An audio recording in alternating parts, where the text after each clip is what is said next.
In this video, I'd like to show you how to create a frequency table. Now, a frequency table is a way of summarizing and presenting a data set. So before I create the frequency table, I'm going to start by creating a data set which contains the values that will go into the frequency table. Now, a data set is a group of values like we have here, which can be the results of surveys or measurements. For example, let's say that this data set is the result of a survey where a group of people were asked how many kilometers they walked on a specific day. Now, again, a frequency table is a way of summarizing and presenting a data set, making it easier to understand which values occur more or less often in the data set. So I'm going to begin drawing the frequency table. First, I'm going to draw 2 columns and I'm going to draw a number of rows. Now, in the first row, I need to put a description for each column. So the first column is where I need to put each value from the data set. Now remember, each value in this data set represents the number of kilometers walked. So I'm going to change the title of this column from value to kilometers. Now in the second column, I need to put the title frequency. Now frequency is the total number of times a value occurs within a data set. So now I can begin entering all of the information from the data set into the frequency table. Now the values should be entered into the frequency table from least to greatest.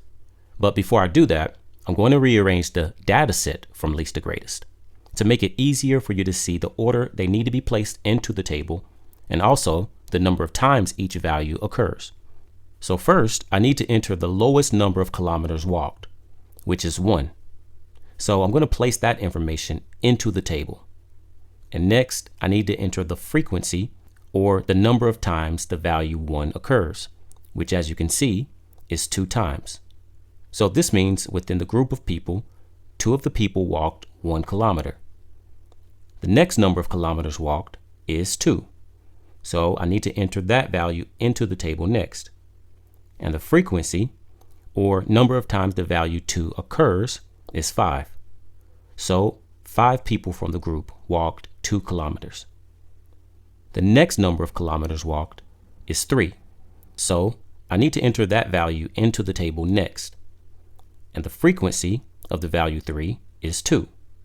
So 2 people from the group walked 3 kilometers.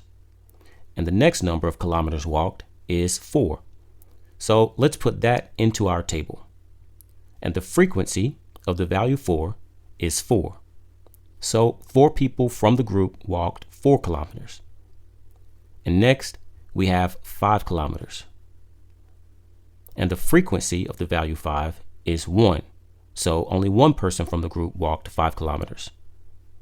And last, we have 6 kilometers.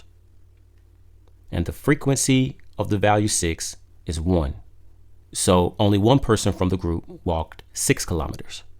Now, after I've entered all of the values and the number of times each of the values occurred into the frequency table, I need to add all of the numbers in the frequency column. And that's because the total frequency is the number of values in the data set. So that's what N equals means here. It stands for the number of values in the data set.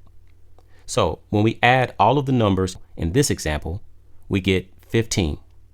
So there are 15 values in this data set, which means there are 15 people that participated in this survey.